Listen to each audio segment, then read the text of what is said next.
Hello, good morning વિદ્યાર્થી મિત્રો. મજામાં? હું પ્રવીણ પટેલ, ધોરણ 11 ચેપ્ટર નંબર 3ના JEE અને નીટના ભાગ 7માં બધાનું સ્વાગત કરું છું. આજે આપણે ખૂબ જ અગત્યનો મુદ્દો જોવાના છીએ, જે પરીક્ષાની અંદર નીટ JEE ગુજકેટ કોઈ પણ કોમ્પિટિટિવ એક્ઝામ માટે ખૂબ જ અગત્યનો હોય છે મિત્રો. તો આજે આપણે જોઈશું મુક્ત પતન કરતો પદાર્થ. હવે મુક્ત પતનનો અર્થ શું થાય પહેલાં એ સમજીએ. તો જ્યારે કોઈ પદાર્થ પૃથ્વીના ગુરુત્વાકર્ષણ બળની અસર હેઠળ જ ગતિ કરે, મતલબ કે એની ઉપર માત્ર ને માત્ર પૃથ્વીનો જ ગુરુત્વ પ્રવેગ એપ્લાય થતો હોય તો એ મુક્ત પતન કરતો પદાર્થ કહેવાય. એટલે મુક્ત પતન કરતો પદાર્થ એ અચળ પ્રવેગી ગતિ જ છે, એ જ આપણે વિચારવું પડે. અને મુક્ત પતન કરતો પદાર્થ જે છે એ અધો દિશામાં ગતિ કરતો હોય છે, એ તમારે ખાસ યાદ રાખવાનું છે. બરોબર? તો હંમેશા કોઈ પણ બિલ્ડિંગ ઉપરથી, આપણે ટાવર ઉપરથી મુક્ત કરેલો પથ્થર હોય તો એ મુક્ત પતન કરે છે એમ વિચારવાનું છે.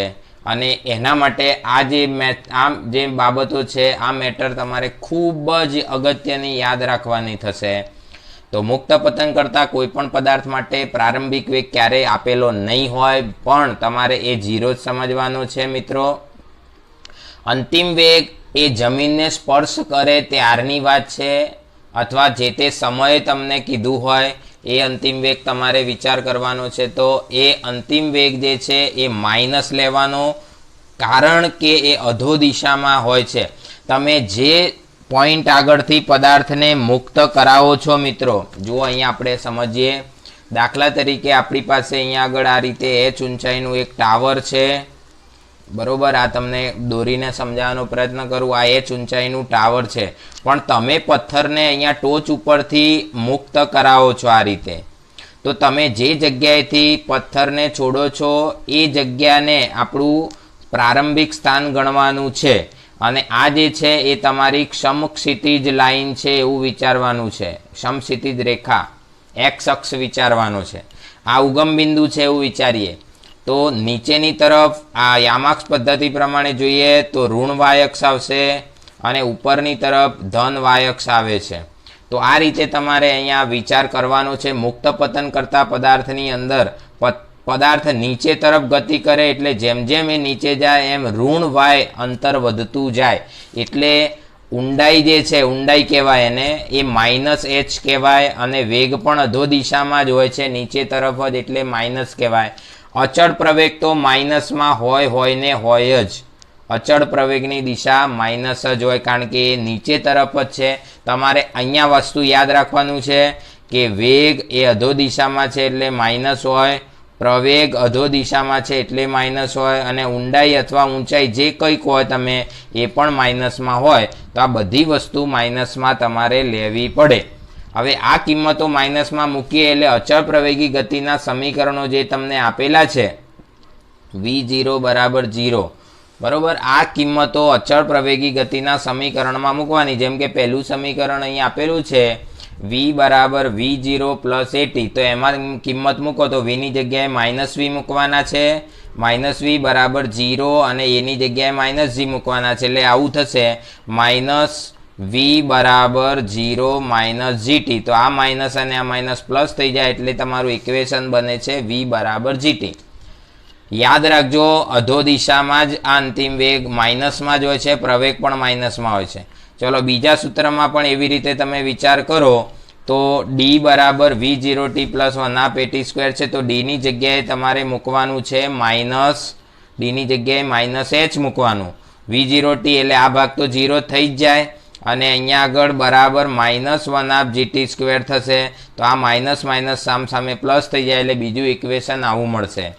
ત્રીજું સમીકરણ છે એની અંદર પણ એવું જ કરવું પડે મિત્રો. આ d છે એની જગ્યાએ -h બરાબર અંતિમ વેગનો વર્ગ. હવે જો વર્ગ કરો એ તો માઇનસમાં હોય તો પ્લસ થઈ જાય, એટલે આપણે અહીં -v² નહીં લખવાનું, છેદમાં 2 × -g નો માઇનસ આગળ કરીએ આ રીતે. તો આ માઇનસ અને આ માઇનસ પ્લસ થઈ જાય એટલે h બરાબર v²/2g આ સૂત્ર મળે. અને છેલ્લું સમીકરણ જે આપણે જાણીએ છીએ મિત્રો એ છે d બરાબર વી પ્લસ વી જીરો બરાબર. તો આની જગ્યાએ તમે કિંમત મૂકશો ડીની કિંમત, તો માઇનસ એચ બરાબર વીની કિંમત minus V plus 0/2 into T. તો આ માઇનસ અને આ માઇનસ પ્લસ થઈ જાય. ટૂંકમાં બધું જ તમે પ્લસમાં દેખી શકો છો અધો દિશામાં ગતિ કરતા પદાર્થમાં. પણ તમારે દાખલા ગણવા એમસીક્યુ સોલ્વ કરવા આ ટેકનિક યાદ રાખવાની છે. You must remember. હા, મસ્ટ યાદ રાખો, ફરજિયાત. સમજણ પડી ગઈ? મુક્ત પતનમાં બધું જ માઇનસ હોય એ વિચાર કરવાનો છે. હવે આપણે આગળ વાત કરીએ તો મુક્ત પતનની અંદર વેગ અને પ્રવેગ સમાન દિશામાં જ હોય છે અને એ અધો દિશામાં જ હોય છે. હવે ઉધ્વ દિશામાં ફેંકેલો પદાર્થ જે છે એ અચળ પ્રતિપ્રવેગી ગતિ કરે છે. કેમ? કારણ કે પૃથ્વીનું ગુરુત્વાકર્ષણ બળ પદાર્થને પોતાની તરફ આકર્ષિત કરે છે અને તમે એને ઉધ્વ દિશામાં ફેંકો છો એટલે તમારા વડે જે બળ લગાવવામાં આવે છે એ એને ઉપર લઈ જાય છે. મતલબ કે તમે જે કાર્યકારી બળ ઉપરની તરફ લગાવ્યું છે એનો વિરોધ નીચે તરફ ગુરુત્વાકર્ષણ બળ કરે છે. એટલે ઉધ્વ દિશામાં ફેંકેલો પદાર્થ ધીમે ધીમે ધીમે ધીમે જેમ આપણે વાહનને બ્રેક લાગે છે અને વાહન ધીમું પડીને ઊભું રહી જાય છે, બસ એ જ રીતે ઉધ્વ દિશામાં ફેંકેલો પદાર્થ હોય એનો અંતિમ વેગ શૂન્ય થઈ જાય છે. અને જ્યારે અંતિમ વેગ શૂન્ય થાય ત્યારે મહત્તમ ઊંચાઈ પ્રાપ્ત કરે છે. ખ્યાલ આવી ગયો? તો અહીંયા આગળ કાપેલું અંતર એટલે મહત્તમ ઊંચાઈ. હવે હમણાં આપણે સમજાવ્યું હતું એ પ્રમાણે ઉધ્વ દિશા માટે પણ તમારે આવું વિચારવાનું છે મિત્રો. અહીંયા જમીન ઉપર તમે ઊભા છો, જમીન, અને તમે પદાર્થને ઉપરની દિશામાં ફેંકો છો. તમે પદાર્થને ઉપરની દિશામાં, તો આ તમારું ઉદ્ગમ સ્થાન, ઉગમ બિંદુ કહેવાય. તો ઉપરની દિશામાં પદાર્થ ગતિ કરે છે એટલે વેગ જે છે તમારો એ પોઝિટિવ થશે. પણ આ તમારો પ્રારંભિક વેગ v0 કિંમત પ્લસમાં લેવાની, કારણ કે ઉપરની તરફ છે. નીચેની તરફ હંમેશા ગુરુત્વ પ્રવેગ લાગતો હોય છે એટલે પ્રવેગની દિશા હંમેશા નીચે જ હોય એટલે પ્રવેગ -g લેવાનો. પ્રારંભિક વેગ +0 લઈશું. ઊંચાઈની વાત કરીએ તો ઊંચાઈ પણ પ્લસમાં જ લેવી પડે. કેમ? કારણ કે જેમ જેમ ઉપર જાય એમ પ્લસમાં વધારો થતો જાય છે. તો કાર્ટેશિયન યામ પદ્ધતિ પ્રમાણે જ આપણે અહીંયા આને જમીન ઉપરના બિંદુને ઉગમ બિંદુ ગણીએ તો પ્રારંભિક વેગ અને ઊંચાઈ બંને પ્લસ હોય છે. અને અંતિમ વેગ જે છે, અંતિમ વેગ એ હંમેશા 0 થઈ જાય છે. ક્યારે? તો મહત્તમ ઊંચાઈ પહોંચે ત્યારની વાત છે મિત્રો. તો આ પ્રમાણે તમારે યાદ રાખવાનું રહેશે. અહીંયા લખેલું જ છે અંતિમ વેગ 0, પ્રારંભિક વેગ +0, અચળ પ્રવેગ. જો આ ખાસ ધ્યાન રાખવાનું, પદાર્થ ઉધ્વ દિશામાં કે અધો દિશામાં ગતિ કરે પણ પ્રવેગ તો માઇનસમાં જ હોય. અને અહીંયા કાપેલ અંતર એટલે ઊંચાઈ પણ પ્લસમાં લઈશું. મતલબ કે ઉધ્વ દિશામાં હોય તો બધું પ્લસમાં લેવાનું, ખાલી પ્રવેગ માઇનસમાં લેવાનો. તો એના આધારે અહીં સમીકરણો બનાવેલા છે જ, આપણે તમે સમજી શકો એવી સરળ વાત છે. v બરાબર v0 + at, એમાં કિંમત મૂકો. અંતિમ વેગ 0 લેવાનો, મહત્તમ ઊંચાઈએ વેગ 0 લઈએ, પ્રારંભિક વેગ v0 પ્લસ લેવાનો અને એની કિંમત માઇનસ લેવાની. તો આ સાદુરૂપ આપ્યું છે અને એનો જવાબ v0 બરાબર gt આવશે. તો જો અધો દિશામાં એટલે મુક્ત પતંગ કરતો હોય તો એમાં અંતિમ વેગ gt આવે અને ઉધ્વ દિશામાં પ્રારંભિક વેગ gt આવે. d બરાબર v0 t + 1 પેટી સ્ક્વેર, એમાં કિંમત મૂકો. d ની કિંમત +h મૂકવાની. આ કિંમત v0 t 0 નહીં થાય, અહીં પ્રારંભિક વેગ કંઈક હશે. +1/2 છે એની જગ્યાએ -1/2 gt² થશે. તો યાદ રાખવાનું, ઉધ્વ દિશામાં ગતિ કરતા કોઈ પણ પદાર્થ માટે તમે આ સમીકરણનો ઉપયોગ કરી શકો છો. d બરાબર v² - v02/2, એમાં પણ તમે d ની જગ્યાએ +h મૂકો. v² અંતિમ વેગ છે એ તમે 0 મૂકી દો અને આ v02 છે એ મહત્તમ હોય છે છેદમાં -2g, પણ આ માઇનસ અને આ માઇનસ પ્લસ થઈ જશે. તો h એ મહત્તમ ઊંચાઈ એ v02/2g એવો જવાબ આવશે. તો કોઈ પણ પદાર્થને ઉધ્વ દિશામાં ફેંકીએ તો કેટલો મહત્તમ ઊંચે જશે એની ગણતરી કરવી હોય તો તમારે ખાલી માત્ર પ્રારંભિક વેગ ઉપર જ આધાર રાખે છે. તમે જેટલો પ્રારંભિક વેગ રાખશો એના વર્ગના જેટલી ઊંચાઈ તમને પ્રાપ્ત થશે. સમજણ પડી ગઈ? d બરાબર v + v0/2 * t, એમાં પણ d ની જગ્યાએ h અને v0 ની જગ્યાએ આપણે શું મૂકવાનું? પ્લસ. એટલે આવું સમીકરણ થશે. તો અહીંયા આગળ પણ h જે છે એ મહત્તમ ઊંચાઈ જો કે મહત્તમ ઊંચાઈ ના કહેવાય, ટી સમયે ઊંચાઈ એવું કહેવાય, ટી સમયે ઊંચાઈ કહેવાય. કેમ? કારણ કે અહીંયા સમય સાથે ગુણાકાર થયેલો છે. તો જ્યારે તમારે કોઈ પણ સમય સાથે ઊંચાઈ શોધવી હોય તો આ સૂત્ર તમે વાપરીને શોધી શકો છો, આ સૂત્ર. તો આ રીતે આપણે યાદ રાખવાનું છે. બીજી વાત, અહીં નોંધનીય બાબતો આપેલી છે મેં. વેગની દિશા પ્રવેગની દિશાથી વિરુદ્ધ હોય, એટલે વેગ ઉપરની તરફ હોય છે, ઉપર તરફ. આ આકૃતિમાં આપણે જોઈ શકીએ છીએ વેગ ઉપરની તરફ હોય છે, પ્રવેગ નીચેની તરફ હોય છે. વેગની દિશા ઉધ્વ દિશા અને પ્રવેગની દિશા અધો દિશા હોય છે. ખ્યાલ આવી ગયો છે મિત્રો? તો આ રીતે આપણે અચળ પ્રવેગી ગતિના સમીકરણોને આધારે જ અહીંયા આગળ આ ભણવાનું છે. ચાલો આગળ હવે આના ઉપયોગની વાત કરીએ. ખૂબ જ અગત્યની વાત છે, સમજવાનો પ્રયત્ન કરીએ. જો મિત્રો, ખૂબ જ અગત્યનું ઉદાહરણ. આપણે હમણાં મુક્ત પતનના સમીકરણો ભણી ગયા છીએ, પછી આપણે આ સમીકરણનો ઉપયોગ શીખવાનો પ્રયત્ન કરીએ. અહીંયા આગળ તમને રકમમાં આપેલું છે H1 અને H2 ઊંચાઈવાળા બે જુદા જુદા ટાવરની ટોચ ઉપરથી M1 M2 દળના જુદા જુદા પદાર્થોને મુક્ત પતન કરવામાં, શબ્દ પર ભાર આપવાનો છે, મુક્ત પતન કરવામાં આવે છે. આ પદાર્થોને જમીન પર પહોંચવા લાગતા સમય અનુક્રમે T1 T2 હોય તથા જમીન પર સ્પર્શ થાય તે સમયે તેમના વેગ V1 V2 હોય તો T1 જેમ T2 બરાબર ખાલી જગ્યા અને V1 જેમ V2, એટલે ગુણોત્તર શોધવાની વાત તમને કરી છે. તો એકદમ સરળ વાત કહેવાય. હંમેશા ગુણોત્તર આવે એટલે એકદમ સહેલું કહેવાય. તમારે માત્ર સંબંધ શોધવાના છે કે ભાઈ આ ઊંચાઈ સાથે આનો સંબંધ શું છે, બસ બીજું કંઈ વિચારવાનું નથી. અને દળ સાથે શું સંબંધ છે. હવે તમારે અહીંયા હવાનો અવરોધ અવગણ્ય છે એવી નોટ આપેલી છે. તો હવાનો અવરોધ અવગણ્ય હોય ત્યારે આ દળ જે છે ક્યારેય અસરકારક હોતા નથી મિત્રો. એનો મતલબ શું થયો સમજો કે જો બંને ટાવરની ઊંચાઈ સમાન હોય, બંને પદાર્થો 10 કિલો અને 100 ગ્રામના એવા અલગ અલગ દળના હોય, આ 100 ગ્રામને આ 10 કિલો વિચારજો, અને બંનેને એક સરખી ઊંચાઈથી મુક્ત પતન કરાવીએ, 5મા માળથી ધારો કે બંને પદાર્થને મુક્ત પતન કરાવીએ, તો બંને પદાર્થોને જમીન પર પહોંચવા લાગતો સમય એક સરખો જ હોય છે, સિવાય કે હવાનો અવરોધ એને અડે તો વાત અલગ છે. બાકી તમે એમ વિચારો કે કાગળનું એક નાનકડું ડૂચું વાળી દઈએ આપણે, બરોબર, અને બીજો 1 કિલોનો મોટો પથ્થર લઈએ અને બંનેને એક સાથે નીચે ફેંકીએ જમીન ઉપર એક સરખી ઊંચાઈથી, તો બંને એક સાથે જ જમીન પર પહોંચે. પણ ઘણા એમ કે સાહેબ ના પહોંચે. સાચી વાત છે ને, કાગળનો ડૂચો તો હલકો હોય, એ જમીન પર બહુ ધીમે ધીમે પહોંચે. હવે એ સમજાવવા માટે આપણે હવાનો અવરોધ વિચારવાનો છે કે હવાનો અવરોધ હોય ત્યારે એવું થતું હોય છે કે કાગળનો જે ડૂચો છે એને હવાનો અવરોધ ઓછો નડે, હવાનો અવરોધ વધારે નડે, એટલે એને થોડી વાર લાગે. પણ વાસ્તવમાં આપણે અહીંયા શબ્દ પર ભાર આપીશું, હવાનો અવરોધ અવગણ્ય છે ત્યારે સમાન ઊંચાઈથી ફેંક્યા હોય તો સમાન સમય લાગે, પણ અહીંયા અલગ અલગ ઊંચાઈ આપેલી છે. એટલે આપણે આ રીતે વિચાર કરીએ. આકૃતિ જો દોરી છે, આ મોટો ટાવર H1 ઊંચાઈનો છે, M1 દળનો પદાર્થ મુક્ત પતન કરે છે, T1 સમય લાગે છે અને જમીનને સ્પર્શે ત્યારે વેગ એનો V1 છે. બીજું બાજુમાં ટાવર છે, એની ઊંચાઈ H2 છે, એનો સમય T2 છે, અને એના ઉપરથી M2 દળનો પદાર્થ મુક્ત પતન કરે છે, જમીનને સ્પર્શે ત્યારે એનો વેગ V2 છે.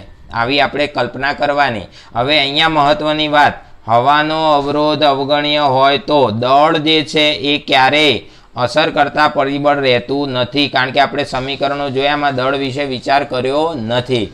પણ આ નોંધ કરી દેવાની, મુક્ત પતન કરતા પદાર્થ માટે પ્રારંભિક વેગ 0 અને ઊંચાઈનું સમીકરણ 1/gt² હોય છે મિત્રો.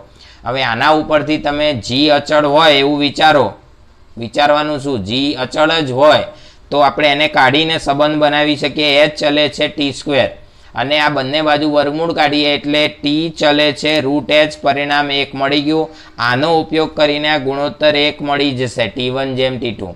બીજું સમીકરણ આપણે વિચારીએ v બરાબર gt, તો એના ઉપરથી v અને t નો સંબંધ કેવો છે, તો v ચલે છે t, પરિણામ 2. આ બીજું પરિણામ. તો જો પરિણામ 1 નો ઉપયોગ કરીને ગુણોત્તર બનાવીએ તો ઉપર T1 નીચે T2, T1 છેદમાં T2 સમપ્રમાણ અને વર્ગમૂળ, તો બરાબર વર્ગમૂળ અને T1 હોય ત્યાં સામે H1 ને T2 હોય ત્યાં સામે H2 લખી શકાય. ખ્યાલ આવ્યો? આ જ રીતે પરિણામ 2 ઉપરથી સંબંધ છે સમપ્રમાણનો, એટલે V1/V2 બરાબર T1/T2 થશે. પણ પહેલું પર આ જે જવાબ છે એમાં T1/T2 ની જે કિંમત છે એ અહીંયા તમે એડ કરી શકો, એટલે તમારો આન્સર, મતલબ કે આ બંનેના જવાબ એક સરખા જ થયા, √H1/H2. ખ્યાલ આવી ગયો છે મિત્રો? ચાલો આગળ આપણે બીજું આ જ રીતનું ઉદાહરણ આપણે સમજવાનો પ્રયત્ન કરીએ. જો મિત્રો અહીંયા આગળ એક સરસ મજાનો નાનકડો દાખલો છે. 80 મીટર ઊંચાઈના ટાવર પરથી, એટલે કે અહીંયા આગળ તમને ટાવરની ઊંચાઈ જે છે કેટલી આપી દીધેલી છે મિત્રો? 80 મીટર ઊંચાઈ આપી દીધી છે. તો અહીંયા આગળ આપણે લખીશું ટાવરની ઊંચાઈ h બરાબર 80 મીટર છે, અને ત્યાંથી પદાર્થને મુક્ત કરતા, એટલે કે પ્રારંભિક વેગ હંમેશા v0 બરાબર 0 તમારે લેવાનો છે, અને જમીનને સ્પર્શ કરે તે પહેલાની છેલ્લી સેકન્ડમાં કાપેલ અંતર. તો પહેલાં તો આપણે શું શોધવું પડશે ભાઈ? જમીનને સ્પર્શ કરે ત્યારે કેટલો સમય લાગે છે. દાખલા તરીકે 10 સેકન્ડ લાગે તો આપણે અહીંયા શોધવાનું શું છે? 10મી સેકન્ડમાં અંતર. 5 સેકન્ડ લાગે તો અહીં શું શોધવાનું છે? 5મી સેકન્ડમાં કાપેલ અંતર. પણ પહેલાં કુલ સમય કેટલો લાગે છે એ વિચારવાનું છે. તો અહીંયા આગળ આપણે ધારી લઈએ કે ધારો કે જમીન પર પહોંચવા લાગતો કુલ સમય વિચારીએ કેટલો t હોય તો આપણે સમીકરણ કયું વિચારવાનું છે? h બરાબર gt² પરથી આપણને t મળી જશે. તો અહીંયા આગળ h બરાબર 1/2 gt², એની અંદર કિંમત તમે એડ કરો તો h ની જગ્યાએ તમારે મૂકવાના છે 80. કોઈ એમ કે સાહેબ મારે સંજ્ઞા પ્રણાલી પ્રમાણે મૂકવા છે, તો h જો મુક્ત પતન કરે તો h ની કિંમત માઇનસ મૂકવાની, અને g તો ઓલવેઝ માઇનસ હોય જ છે, એટલે -10 લખવાનો. જો તમે સંજ્ઞા પ્રણાલી વાપરો તો પૂરેપૂરી વાપરવાની. જો કે આ સમીકરણ એના પરથી તારવેલું છે, એટલે તમે અહીંયા ના વાપરો તો પણ ચાલે. ચાલો, તો અહીંયા આગળ છેદ ઉડી જાય એટલે અહીંયા આગળ -5 આવશે, અને -5 વડે અહીં ભાગાકાર કરી દઈએ એટલે t બરાબર -80 ભાગ્યા -5. એનો મતલબ શું થાય? સોરી, t² બરાબર 16 જવાબ આવે છે. t² બરાબર કેટલો આવશે? t² બરાબર 16. એટલે તમારો જે જવાબ છે t બરાબર 4 સેકન્ડ એવો જવાબ તમારો આવ્યો. તો આ કુલ સમય છે, જમીન પર પહોંચવા લાગેલો કુલ સમય, બરોબર. હવે તમને જે પ્રશ્ન પૂછ્યો છે એ સમજવાનો. છેલ્લી સેકન્ડમાં, બરોબર, પદાર્થે છેલ્લી સેકન્ડમાં કાપેલ અંતર બરાબર, કાપેલ અંતર એટલે શું? તો આપણે છેલ્લી સેકન્ડ કઈ લઈશું? ચોથી સેકન્ડમાં કાપેલ અંતર થશે, કાપેલ અંતર. હવે આપણે આ સમજાવ્યું હતું તમને ગયા પીરિયડની અંદર. nમી સેકન્ડમાં અંતર હોય તો એનો જવાબ શું આવશે? d4. સૂત્ર છે v0, સૂત્ર છે v0 પ્લસ 1/2 વાળું સૂત્ર જે તમને આવડે છે. પહેલાં આપણે સૂત્ર લખીએ. ચલો, dn બરાબર v0 પ્લસ a/2 2n - 1. એમાં કિંમત nની કિંમત કેટલી મૂકવાની? તો v0 બરાબર 0, અને એની જગ્યાએ કિંમત મૂકવાની 10, અને nની જગ્યાએ કિંમત મૂકવાની n બરાબર 4. તો અહીંયા આગળ ચોથી સેકન્ડમાં કાપેલ અંતર તમને મળી જશે. શું મળશે? તો 10 ભાગ્યા 2, 2 ગુણ્યા 4 - 1. તો 10 ભાગ્યા 2 એટલે અહીંયા 5 થશે, 4 દુ 8 - 1 એટલે 7 થશે. 7 પંચું 35 મીટર એવો તમારો જવાબ આવશે. તો છેલ્લી સેકન્ડમાં કાપેલું અંતર 35 મીટર હશે મિત્રો. This is your answer. ખબર પડી? છેલ્લી સેકન્ડમાં કાપેલ અંતર. તો આવા પ્રશ્નો નીટમાં બહુ સરળતાથી સોલ્વ કરી શકાય એવા, કેલ્ક્યુલેટર પણ ના વાપરવું પડે, ખાલી તમને સિદ્ધાંત ખબર હોવી જોઈએ એવા જ પ્રશ્નો એમાં આવતા હોય છે. તો આવડશે. ચાલો આગળ બીજો પ્રશ્ન જોઈએ. જુઓ મિત્રો, અહીંયા આપ્યું છે મુક્ત પતન કરતો પદાર્થ, એટલે આપણે મુક્ત પતનના સમીકરણો વાપરવાના છે. બીજું, છેલ્લી સેકન્ડમાં 25 મીટરના મકાનને પસાર કરે છે, તો તે પદાર્થને કેટલી ઊંચાઈથી મુક્ત પતન કરાવવામાં આવ્યો હશે? આવું આપણે અહીંયા આગળ વિચારવાનું છે. ખ્યાલ આવ્યો? તો કેવી રીતે આપણે આને સોલ્વ કરીશું મિત્રો? વિચાર કરો ચલો. તો અહીંયા આગળ મુક્ત પતન કરે છે એટલે પ્રારંભિક વેગ કેટલો હોય એ પહેલામાં પહેલી વાત આપણે લખી દઈએ. તો અહીંયા આગળ આપણે લખીએ પ્રારંભિક વેગ v0 બરાબર 0. પ્રારંભિક વેગ v0 બરાબર 0 મીટર પર સેકન્ડ. છેલ્લી સેકન્ડ તો અહીંયા ધારી લઈએ કે ધારો કે nમી સેકન્ડ એ છેલ્લી સેકન્ડ છે. nમી સેકન્ડ એ છેલ્લી સેકન્ડ છે અને તેમાં કાપેલ અંતર કેટલું 25 એટલે કે dn બરાબર 25 મીટર આપેલું છે રકમમાં. ખબર પડી? તો તે પદાર્થ કેટલી ઊંચાઈથી મુક્ત પતન એટલે h શોધવાનો, પણ h શોધવા માટે આપણે આ સૂત્રનો ઉપયોગ કરીને પહેલા સમય શોધી દઈએ અને પછી તમને મળશે. તો અહીંયા આગળ dn બરાબર સૂત્ર લખીએ dn બરાબર v0 પ્લસ a/2 2n - 1. એની અંદર કિંમતોમાં શું મૂકશો બોલો? તો n બરાબર 5 મૂકવાના, n બરાબર શોધવાના છે. પ્રશ્નાર્થ કરીશું. dn બરાબર 25 મૂકીશું, v0 બરાબર 0 મૂકીશું અને એની જગ્યાએ આપણે કિંમત મૂકીશું 10 લેતા. ચલો આટલી કિંમત મૂકી દેવાની. તો આ dn ની જગ્યાએ 25 મૂકીએ. 25 બરાબર 0 વત્તા 10/2 2n - 1. છેદ ઉડી જાય એટલે 5 આવશે. એટલે આના ઉપરથી ગણતરી આવી થશે 25 બરાબર 5 ગુણ્યા 2n - 1. 5 વડે અહીં ભાગાકાર થઈ જશે એટલે 5 વડે છેદ ઉડે એટલે અહીંયા 5 બરાબર 2n - 1. -1 આ બાજુ આવશે એટલે 2n બરાબર 6 અને પછી આ છેલ્લે તમે n બરાબર 3 એવું નક્કી કરી લીધું. તો એનો મતલબ શું થયો કે છેલ્લી સેકન્ડ કઈ છે? ત્રીજી સેકન્ડ છે. તો હવે અહીંયા લખવાનું કે પદાર્થ જે છે પદાર્થને ટાવર પરથી અથવા તો બરોબર પદાર્થને જે ઊંચાઈથી, એવું રાખો, જે ઊંચાઈથી મુક્ત પતન કરેલ છે તે ત્યાંથી જમીન પર પહોંચવા કેટલી સેકન્ડ લાગે છે? 3 સેકન્ડ સમય લાગે છે.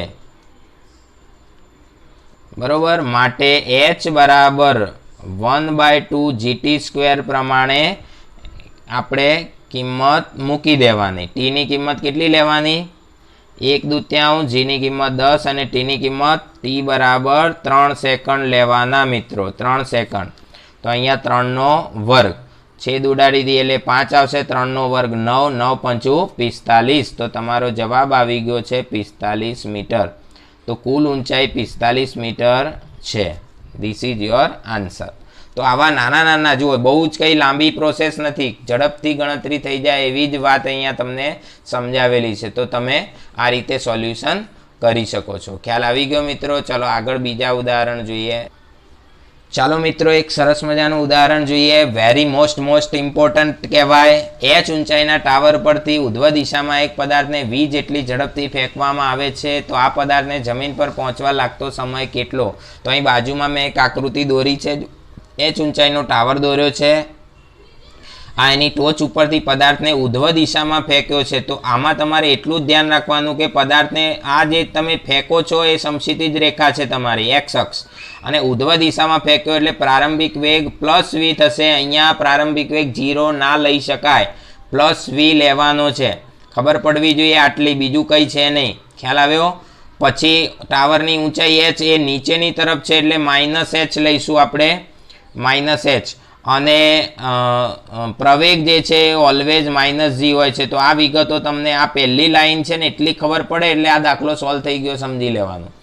+v -h -g. હવે આપણે સમીકરણ જાણીએ છીએ, અચપ્રયોગી ગતિનું સમીકરણ. h બરાબર v0t + 1/at² માં કિંમતો મૂકો. h ની જગ્યાએ -h, v0 ની જગ્યાએ v મૂકવાનો અને a ની જગ્યાએ -g મૂકવાનો, એટલે આવું સમીકરણ બનશે. હવે અહીંયા આગળ આ -g છે એટલે આ પ્લસ છે એનું માઇનસ થઈ જશે અને 2 વડે બધાને ગુણી જ નાખવાના એટલે આ છેદમાં બગડો જતો રહે. -2h +2vt અને -gt². -gt² ને આ બાજુ લાવીએ એટલે +gt² +2vt છે આ બાજુ લાવીએ તો -2vt અને -2h એમના એમ. તો આવું એક સમીકરણ મળે. આ સમીકરણનો ઉકેલ આપણને સમય આપે છે. તો અહીં દ્વિઘાત સમીકરણ મુજબ સરખામણી કરીએ તો એની જગ્યાએ g થશે, બીની જગ્યાએ -2v થશે અને સીની જગ્યાએ તમને ખબર છે ને ax² bx c = 0.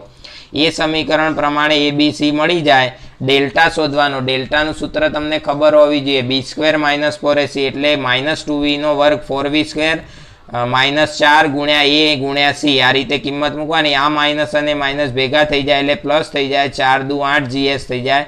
આનું વર્ગમૂળ કાઢવાનું એટલે વર્ગમૂળમાં 4v² + 8gh. હવે આમાંથી 4 કોમન નીકળે પણ વર્ગમૂળની બહાર 4 ના લખાય, 2 લખાય. એનું વર્ગમૂળ નીકળે ને એટલે તો 2 વર્ગમૂળમાં v² + 2gs થશે. તો આ ડેલ્ટાની કિંમત તે મળી છે. હવે ધારો કે જમીન પર પહોંચવા લાગતો સમય t હોય તો t બરાબર ઉકેલ કહેવાય. આ સમીકરણનો ઉકેલ, આનો ઉકેલ -b પ્લસ વાળું જ લેવાનું. સમય માટે ક્યારે માઇનસ વાળું લેવાનું જ નહીં. ટાઈમ વેસ્ટ નહીં કરવાનો. 10માં ઉકેલ કરતા હતા એમ. અહીંયા -b છે એની જગ્યાએ મૂકવાના માઇનસ કરીને b ની કિંમત -2v. ખ્યાલ આવી ગયો? વત્તા રૂટ ડેલ્ટા એટલે આ જે કિંમત તમે શોધીને રાખી છે 2 વર્ગમૂળમાં v² + 2gh, v² + 2gh છેદમાં 2a. 2 અને એની જગ્યાએ કેટલા મૂકવાના છે? તો એની જગ્યાએ g છે તો અહીંયા આગળ g લખી દઈએ. ખ્યાલ આવી ગયો? હવે આ બધામાંથી શું કોમન નીકળે છે? દેખાય છે બગડો કોમન નીકળે છે. આ માઇનસ માઇનસ પ્લસ થઈ જશે. એક કામ કરીએ, બંનેને 2g વડે અલગ અલગ ભાગી દઈએ. 2v / 2g plus 2 √ v² + 2gh છેદમાં 2g. આવું થાય તો આ બગડો કેન્સલ, આ પણ કેન્સલ એટલે જવાબ આવ્યો તમારો v/g પ્લસ વર્ગમૂળમાં v² + 2gh છેદમાં g. આવો જવાબ આવ્યો કહેવાય. પણ કદાચ તમને આવા ફોર્મમાં જવાબ ના આપ્યો હોય અને v / g કોમન કાઢ્યું હોય તો તમે કોમન કાઢીને આવો જવાબ પણ કરી શકો. v/g કોમન કાઢીએ એટલે અહીંયા વધે 1 અને અહીંયા g નીકળી ગયો પણ અંશમાં v નથી એટલે છેદમાં આવશે v. એટલે વર્ગમૂળમાં v² + 2gh છેદમાં આવશે v. આવો જવાબ પણ આપ્યો હોય. કદાચ આવો ના આપ્યો હોય તો આ v વડે અંદર ભાગી નાખવાનો એવું પણ આપ્યો હોય. v/g કૌંસમાં 1 પ્લસ અંદર v વડે ભાગવા એટલે સ્ક્વેર કરીને ભાગવાના આ રીતે. તો વર્ગમૂળમાં v² / v² વત્તા 2gh / v². આવું પણ હોઈ શકે. અને આનું સાદુરૂપ આપો એટલે તમારો ટાઈમ જે છે એ આવું આવશે v/g 1 પ્લસ વર્ગમૂળમાં 1 પ્લસ 2gh/v². જો આમાંથી કોઈ પણ ફોર્મમાં જવાબ હોઈ શકે મિત્રો. આ જવાબ સાચો કહેવાય, આ જવાબ સાચો કહેવાય, આ જવાબ સાચો, આ સાચો. તમને MCQના વિકલ્પમાં આમાંથી કોઈ પણ એક સ્વરૂપ આપેલું હશે. ફાઇનલી આન્સર આ રીતે આપણે અહીંયા વિચાર્યો. આનાથી આગળ હવે કંઈ થઈ શકે નહીં. ખ્યાલ આવી ગયો છે મિત્રો? તો આ રીતે આપણે આ ખૂબ જ ઇમ્પોર્ટન્ટ અને સહેલું જ કહેવાય. ખાલી દ્વિઘાત સમીકરણનો ઉપયોગ કરવાનો થાય એ આવડવું જોઈએ. તો આગળ બીજું એક ઉદાહરણ જોઈ લઈએ. ચાલો મિત્રો, ખૂબ જ સરસ મજાનું ઉદાહરણ છે. 4 મીટર/સેકન્ડ² ના પ્રવેગથી ઉધ્વ દિશામાં ગતિ શરૂ કરતા બલૂન. બલૂન નામ સાંભળ્યું છે? હોટ એર બલૂન આવે લિફ્ટની જેમ, બધા બેસીને એમાં ઊંચે જતા હોય, જાહેરાતોમાં પણ બતાવે છે. તો આવા બલૂનની અંદર એક વ્યક્તિ બેઠેલો છે અને એને એવી ઈચ્છા થાય છે કે 5 સેકન્ડ થાય પછી પથ્થરને મુક્ત પતન કરાવે છે. આ વ્યક્તિ જમીનથી કેટલી મહત્તમ ઊંચાઈ પ્રાપ્ત કરશે? જ્યારે આ પથ્થર જે છે જમીનને અડશે ત્યારે, અહીંયા થોડું એવું છે, આ વ્યક્તિ જમીનથી કેટલી મહત્તમ ઊંચાઈ પ્રાપ્ત કરશે પણ ક્યારે? પથ્થર જમીનને સ્પર્શ કરે ત્યારે. બરોબર, અહીંયા આપણે લખી દઈએ પથ્થર જમીનને સ્પર્શ કરે ત્યારે. ચાલો, તો આને સોલ્વ કેવી રીતે કરવાનું? તો અહીંયા એક ડાયાગ્રામ વિચારીએ આપણે ફટાફટ. માની લો કે આ જમીન છે, જમીનથી આ રીતે બલૂન ઉપર જઈ રહ્યું છે, આ બલૂનની પોઝિશન બતાવી છે, કેટલા સમયે બતાવેલી છે મેં 5 સેકન્ડમાં. તો 5 સેકન્ડે બલૂન અહીં પહોંચે તો એણે કાપેલું અંતર કેટલું હોય, h1 જેટલું હોય. તો એ h1 કઈ રીતે શોધવાનું એ આપણે સૌથી પહેલાં વિચાર કરીએ, બરાબર. તો અહીંયા આગળ શું લખીશું બોલો. તો બલૂન જે છે, બલૂન માટે પ્રારંભિક વેગ કેટલો છે, પ્રારંભિક વેગ 0 છે. અત્યારે તો 0 ને જમીન પર હોય એટલે. અને t1 બરાબર 5 સેકન્ડને અંતે મેળવેલી ઊંચાઈ કેટલી, મેળવેલ ઊંચાઈ આપણે ધારી લેવાની છે h1 છે. તો એ પ્રશ્નાર્થ કરીએ તો ઊંચાઈ કેટલી હશે એ પહેલાં શોધી દઈએ, બરાબર. તો 5 સેકન્ડને અંતે મેળવેલી ઊંચાઈ આટલી હોય ને પછી પથ્થર મુક્ત કરવાનો છે, એટલે પહેલાં આપણે આ ઊંચાઈ તો શોધવી પડશે. અને 5 સેકન્ડને અંતે એનો વેગ આપણે ગણી નાખવો પડશે. એ પછી વિચારીએ, પણ 5 સેકન્ડને અંતે મેળવેલી ઊંચાઈ પહેલાં ગણી લઈશું, બરાબર. અહીંયા આગળ પ્રવેગ જે છે, બલૂનનો પ્રવેગ વિચારવાનો, એ બરાબર 4 મીટર પર સેકન્ડ સ્ક્વેર આપેલ છે. તો પ્રવેગ આટલો હોય તો અચળ પ્રવેગી ગતિનું સમીકરણ વાપરવું પડે. તો h1 બરાબર શું થશે, પ્રારંભિક વેગ 0 એટલે સીધું જ 1/2 at1 સ્ક્વેર એમાં કિંમત મૂકી દેવાની. તો એમાં કિંમત મૂકીએ તો 1/2 પ્રવેગ જે 4 ગુણ્યા t1 સ્ક્વેર એટલે 5નો વર્ગ. તો 5નો વર્ગ કેટલો થશે, 25. છેદ ઉડાડી દઈએ એટલે 2, 25 દુ 50. તો 50 મીટર ઊંચાઈ અહીંયા તમને બલૂનની મળી છે 5 સેકન્ડના અંતે. મિત્રો ખ્યાલ આવી ગયો.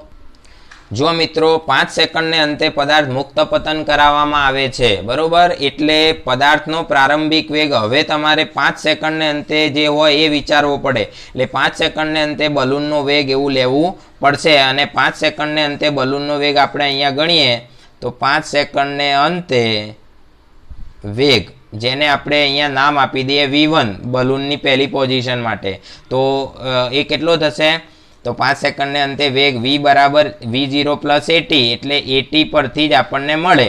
તો એની કિંમત છે અહીંયા 4 અને tની કિંમત 5, એટલે 5 ચોગું 20 મીટર પર સેકન્ડ થશે. તો આ વેગ જે છે તમારે બલૂનનો વેગ છે એ પ્રારંભિક વેગ પદાર્થ માટે લઈશું. તો અહીંયા હવે ખાસ ધ્યાન રાખવાનું છે, પદાર્થ માટે પ્રારંભિક વેગ v0 બરાબર કેટલા લેવાના, આ 20 જે જવાબ આવ્યો છે કેવા, પ્લસમાં લેવાના. કેમ, કારણ કે બલૂન ઉપરની દિશામાં ગતિ કરે છે એટલે વેગ પ્લસ લેવાનો થાય. 20 મીટર પર સેકન્ડ. ખ્યાલ આવી ગયો મિત્રો, પદાર્થ માટે પ્રારંભિક વેગ. ઓકે, હવે આપણે ઊંચાઈ કેટલી લઈશું, તો કેટલી ઊંચાઈ એ બલૂન છે એ આપણે શોધવાનું છે. એટલે એ તો આપણો પ્રશ્નાર્થ જ છે. તો h બરાબર કેટલા લેવાના, બરોબર છે. તો h બરાબર આપણે 50 છે, પણ કેવા લઈશું, -50 લઈશું મીટર. h બરાબર -50. g બરાબર તો હંમેશા ખબર જ છે -10 લેવા પડે નીચેની દિશામાં. તો આ રીતે v0 h અને આની કિંમત મૂકીએ તો પદાર્થને જમીન પર પહોંચવા લાગેલો સમય t2 આપણે પ્રશ્નાર્થ કરીએ. પદાર્થને જમીન પર પહોંચવા લાગેલો સમય, બરોબર ને. તો આ t2 શોધી નાખીએ અને t2 શોધ્યા પછી આ જે કુલ ઊંચાઈ છે આપણને પ્રાપ્ત થઈ જશે. જે સમય આવે એ સમયને આપણે પહેલાંના સમય સાથે મિક્સ કરી દઈશું, એટલે કુલ સમય t1 પ્લસ t2 મળશે અને મહત્તમ ઊંચાઈ પ્રાપ્ત થશે. ચાલો, તો આમાં આપણે આ ચારમાં t2 શોધવું હોય તો કયું સમીકરણ વાપરીશું, બોલો. તો h બરાબર v0t પ્લસ 1/2 at સ્ક્વેર અથવા gt સ્ક્વેર લખો, વાંધો નહીં. અને બરોબર, તો આની અંદર કિંમત મૂકીએ તો શું થશે બોલો. તો -50 બરાબર v0ની કિંમત 20t -1/2 gની કિંમત 10t સ્ક્વેર. છેદ ઉડી જાય એટલે અહીંયા 5 આવશે, બરોબર. આ -5t સ્ક્વેરને આ બાજુ લઈ લઈએ એટલે +5t સ્ક્વેર, +20 છે અને આ બાજુ લઈએ તો -20t અને -50 બરાબર 0. આ સમીકરણનો ઉકેલ આપણે કરવા માગીએ છીએ. તો 5 વડે ભાગી દો પહેલાં તો t સ્ક્વેર -4t -10 બરાબર 0. હવે આ સમીકરણ જે મળ્યું છે એનો ઉકેલ ડાયરેક્ટલી આપણે શોધી શકીએ, બરોબર. તો અહીંયા આગળ ઉકેલ t બરાબર આપણે જાણીએ છીએ એ પ્રમાણે આ વચ્ચેનું પદ હોય એની વિરોધી નિશાની કરીને મૂકવાનું એટલે -b થાય, એટલે 4 વત્તા રૂટ ડેલ્ટા એટલે શું ખબર છે ને, b² - 4ac. b² એટલે 4નો વર્ગ 16 માઇનસ ભેગા થઈને પ્લસ થઈ જાય અને 10 ગુણ્યા 4ac એટલે 10 ગુણ્યા 4 એટલે કેટલા થશે, 40 થશે ને. ગણી લો, જુઓ 10 ગુણ્યા 4 ગુણ્યા એની કિંમત 1 એટલે 40 થશે, છેદમાં 2a એટલે કે 2 ગુણ્યા એની કિંમત 1 છે એટલે 2 જ રાખીએ. ચલો તો 16 વત્તા 40 એટલે 56 થશે ને. 56નું વર્ગમૂળ કાઢવાનું છે આપણે. 56 એનું વર્ગમૂળ કેટલું થશે? 56નું વર્ગમૂળ, ચાલો 56નું વર્ગમૂળ થાય છે 7.48 વત્તા 4 11.48 ભાગ્યા 2 એટલે આનું ફાઇનલ આન્સર 5.74 સેકન્ડ એવું થાય છે. એનો મતલબ ખ્યાલ આવી ગયો મિત્રો. આ કયો સમય આવ્યો છે, આ કયો સમય ફાઇન્ડ આઉટ કર્યો આપણે? પથ્થરને જમીન પર પહોંચવા લાગતો સમય ફાઇન્ડ આઉટ કર્યો, જેને આપણે T2 નામ આપેલું છે. ખબર પડી? અહીંયા આગળ સમયની સંજ્ઞા T2 કરી શકાય. ચલો T2 કરી નાખીએ આપણે બધે જ, પણ આપણે એકલું T લખીએ તો પણ વાંધો નહીં, આ T2 કરી નાખીએ. અહીંયા T2 ધારેલું છે ને, અહીંયા આ ફાઇન્ડ આઉટ કર્યું આપણે. હવે આપણે કુલ સમય કેટલો લાગે છે, બરોબર. તો આ સમયે બલૂન કેટલે ઊંચાઈએ હશે એમ એ વિચારવું હોય તો તમારે શું કરવું પડે મિત્રો? આ સમયે બલૂનની ઊંચાઈ તમારે શોધવી હોય તો કુલ સમય શોધવો પડે ને. તો કુલ સમય t બરાબર t1 પ્લસ t2. પહેલા જે 5 સેકન્ડ હતા એ તો ખરા જ, બીજા 5.74 સેકન્ડ થયા એટલે કુલ સમય 10.74 સેકન્ડ થયો. અને આ સમયે બલૂન જમીનથી કેટલું ઉપર હશે? તો અહીંયા લખવાનું કે બલૂનની ઊંચાઈ, તો એના માટેનું સૂત્ર છે h બરાબર 1/2at². 1/2 એની જગ્યાએ તમે કિંમત અહીંયા આગળ મૂકશો 4 બલૂનનો પ્રવેગ અને t² એટલે 10.74નો વર્ગ. ફરીથી કેલ્ક્યુલેટરનો ઉપયોગ કરીએ આપણે તો કેટલો આવે? 10.74નો વર્ગ ગુણ્યા 2 એટલે આશરે 230 મીટર જેવો જવાબ આવે છે. તો બલૂન કેટલે મહત્તમ ઊંચાઈએ હશે જમીનને જ્યારે પથ્થર સ્પર્શ કરે ત્યારે? તો આ તમારો આન્સર છે. જો કે આવી લાંબી ગણતરીવાળું બહુ ઓછું પૂછે છે, પણ તમારે આ થિયરિટિકલ બાબતને સમજવા માટે બહુ ઉપયોગી છે આ, કે કેવી રીતે આ પ્રોસેસ થતી હોય છે. ખબર પડી? આવું બહુ ઓછું પૂછે કારણ કે લાંબી પ્રોસેસ છે અને સમય તમારો વધુ બગડતો હોય છે. ચલો આગળ બીજું ઉદાહરણ જોઈ લઈએ. ચલો મિત્રો, એવું જ સેમ ઉદાહરણ અહીંયા તમારી સામે પ્રસ્તુત છે. એક બલૂન ઉધ્વ દિશામાં 2 મીટર પર સેકન્ડના પ્રવેગથી ગતિ કરે છે. 100 સેકન્ડ બાદ તેમાં રહેલી વ્યક્તિ પથ્થરને મુક્ત પતન કરાવે છે.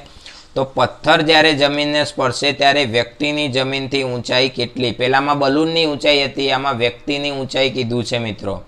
તો આ દાખલો પણ સેમ એ જ રીતે છે. તમે જાતે પ્રયત્ન કરી અને ગણજો, બરોબર. આગળ જે વિડીયો છે આના આગળના દાખલાનો 14મા નંબરના દાખલાનો સેમ વિડીયો રિવાઇઝ કરી અને બધી વિગતો.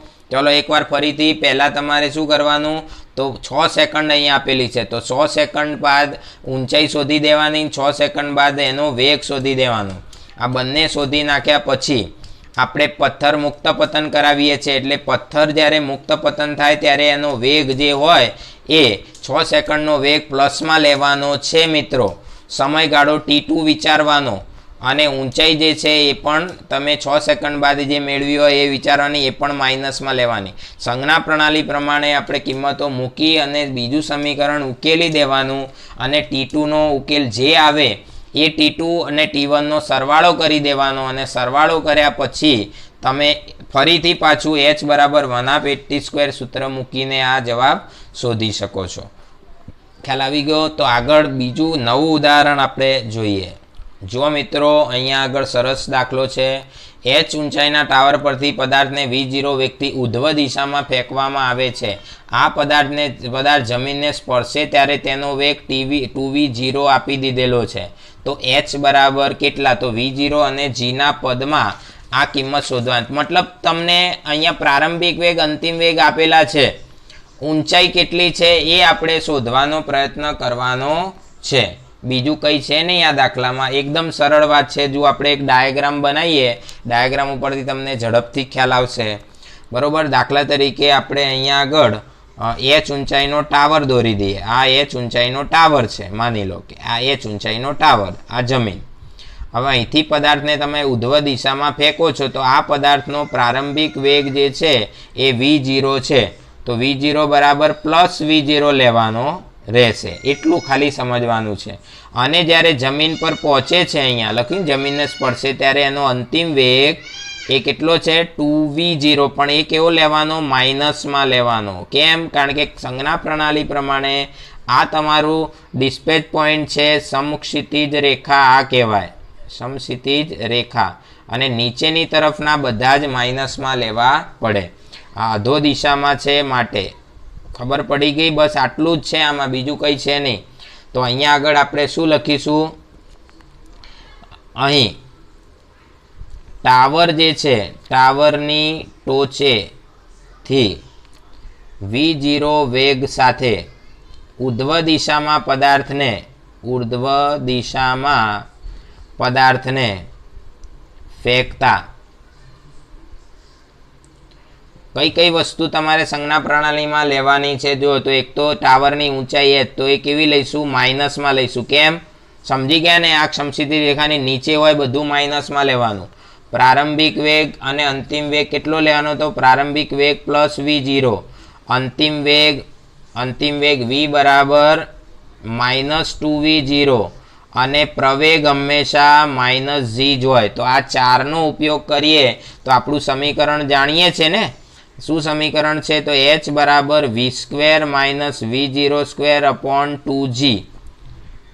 સોરી, 2 આ કેન્સલ કરીએ. બરોબર.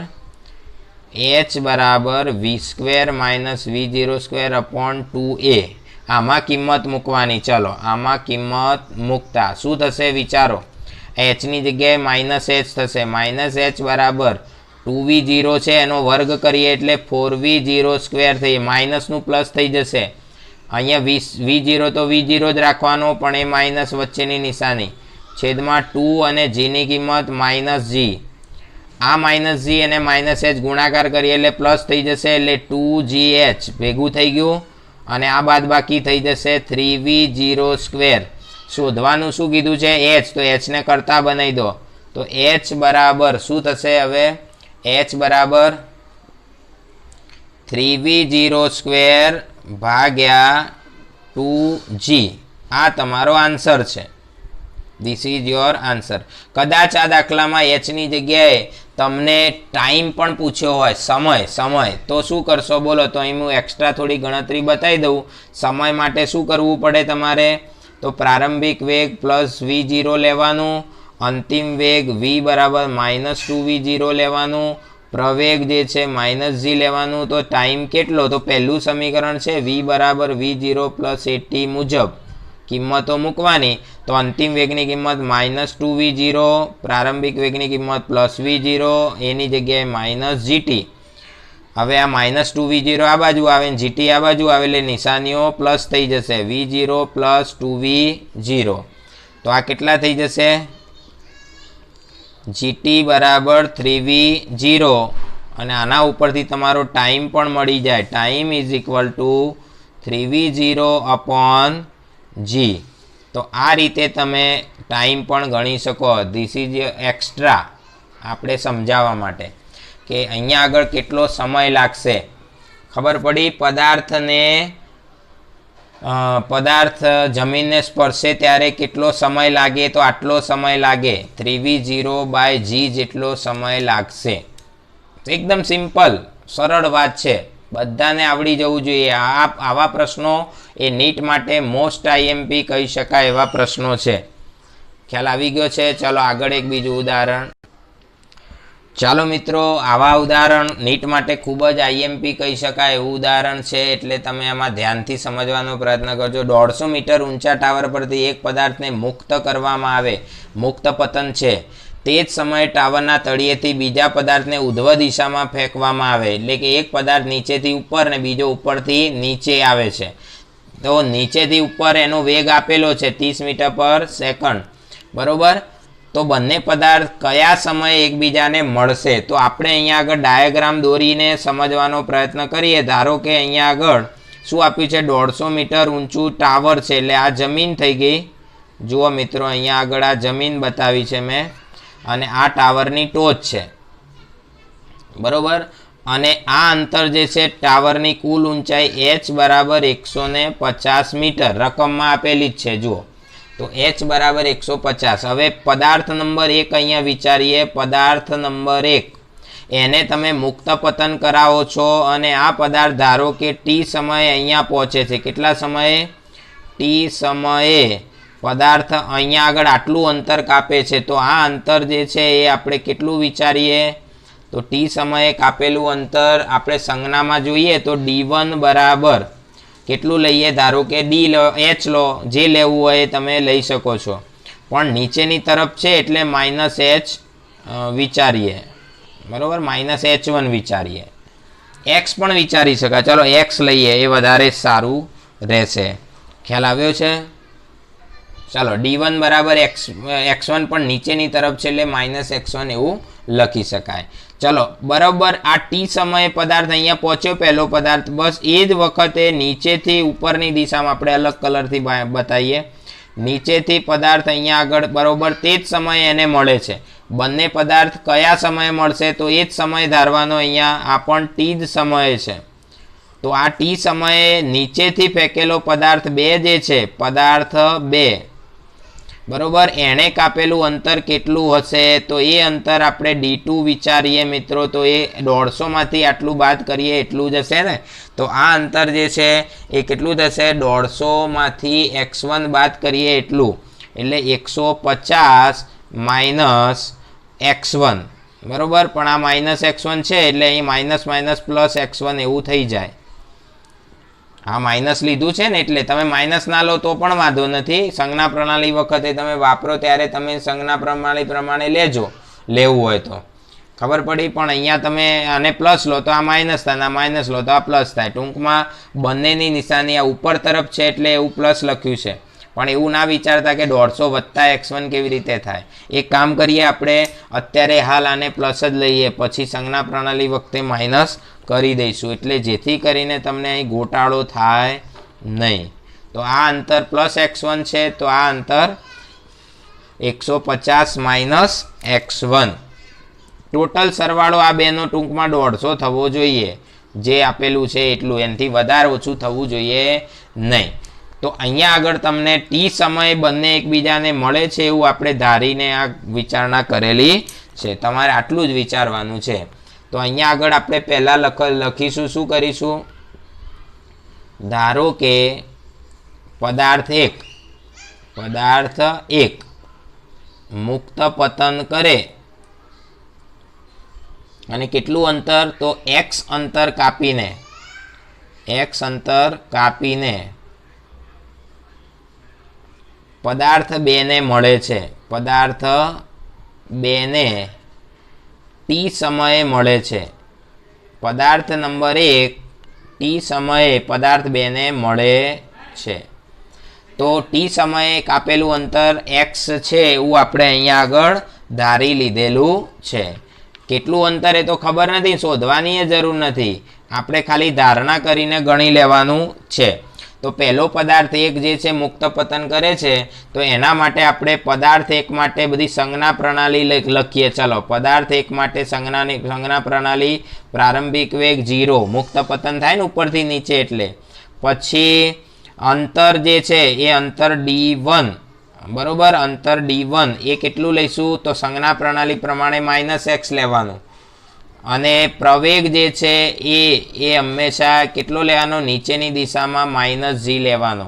તો અહીંયા આગળ તમે સમીકરણ જે છે એ સમીકરણ કયું મૂકવાનું? તો ડી બરાબર V0t પ્લસ 1/2 AT સ્ક્વેર એમાં કિંમત મૂકવાની. તો એના મુજબ ડીની જગ્યાએ શું મૂકવાનું થશે તમારે? શું થશે? -x. d1 ની જગ્યાએ -x બરાબર V0t એટલે આ તો 0 જ થઈ ગયું અને 1/2 AT સ્ક્વેર છે એની જગ્યાએ થશે -1/2 GT સ્ક્વેર. પરિણામ નંબર 1. આ પહેલા પદાર્થની વાર્તા પૂરી થઈ ગઈ. ખબર પડી? ચાલો હવે બીજા પદાર્થની વાત અહીંયા કરીએ. આ પહેલો પદાર્થ પૂરો. પદાર્થ 2 માટે ચલો 2 માટે પ્રારંભિક વેગ 0 નથી પણ કેટલો છે? અહીં આપેલો છે 30 મીટર પર સેકન્ડ ઉર્ધ્વ દિશામાં. 30 મીટર પર સેકન્ડ ઉર્ધ્વ દિશા એટલે પ્લસ લેવાનું. ખબર પડી ગઈ? પ્રારંભિક વેગ આટલો છે. પછી t સમયમાં કાપેલ અંતર કેટલું થશે? તો એ અંતર થશે 150 પ્લસ x જેને આપણે d2 કહીએ છીએ. 150 - x બરોબર.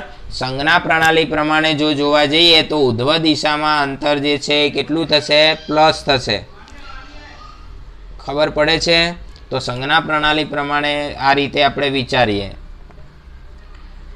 તો સમીકરણ ફરીથી જ d2 બરાબર V0t પ્લસ 1/2 AT સ્ક્વેર એના મુજબ કિંમત મૂકો. d2 ની જગ્યાએ મૂકવાના થશે 150 - x બરાબર V0 અહીંયા 30 મૂકવા પડશે એટલે 30t -1/2 GT સ્ક્વેર. આને આપણે પરિણામ નંબર 2 આપીએ. હવે જુઓ આ પહેલું પરિણામ બીજું પરિણામ. તો પરિણામ 1માં -1/2 GT સ્ક્વેરની કિંમત -x કહેવાય કે નહીં? તો પરિણામ 1ની કિંમત 2માં મૂકતા 1ની કિંમત તમે 2માં મૂકો તો શું થશે? હવે વિચારો. આ જે કિંમત છે -1/2 GT સ્ક્વેર એની જગ્યાએ -x લખવાનું એટલે અહીં -x લખી દઈએ, બીજું કંઈ નહીં.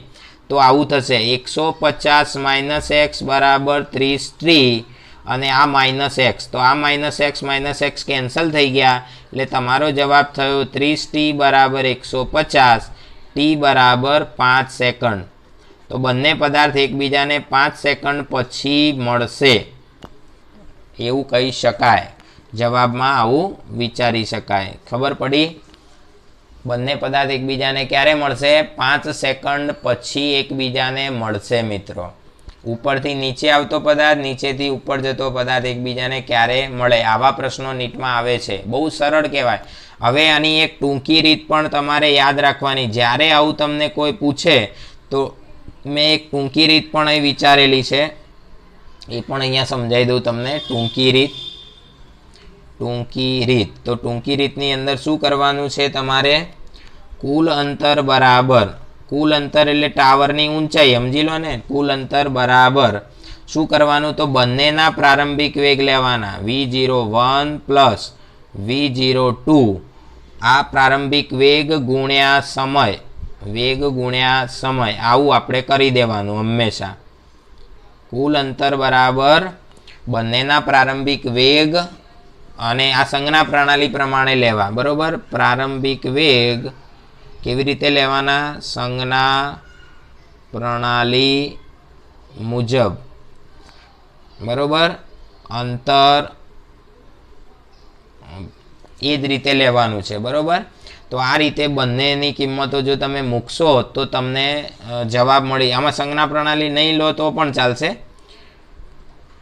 કારણ કે સમય શોધવા માટે આપણે પ્લસ માઇનસ કરવાની જરૂર નથી. તો જો અહીંયા કુલ અંતર કેટલું આપેલું છે? 150. પહેલા પદાર્થનો પ્રારંભિક વેગ 0 હતો, બીજા પદાર્થનો પ્રારંભિક વેગ 30 હતો, ગુણ્યા t થઈ ગયું. તો t બરાબર 5 સેકન્ડ. બસ એકદમ ટૂંકી રીત, 2 જ મિનિટમાં ગણાઈ જાય. કશું જ કરવાનું નહીં, આવું બધું કંઈ વિચારવાનું આવે જ નહીં. આ બે સમીકરણોનો ઉકેલ જ આ છે. સમજણ પડી ગઈ છે? ચાલો તો અહીંયા આગળ આપણે આજનો લેક્ચર પૂરું કરીએ છીએ. આવતા પીરિયડની અંદર વધારે આગળના મુદ્દા સાથે આપણે મળીશું. ત્યાં સુધી સર્વે મિત્રોને જય સ્વામી નારાયણ.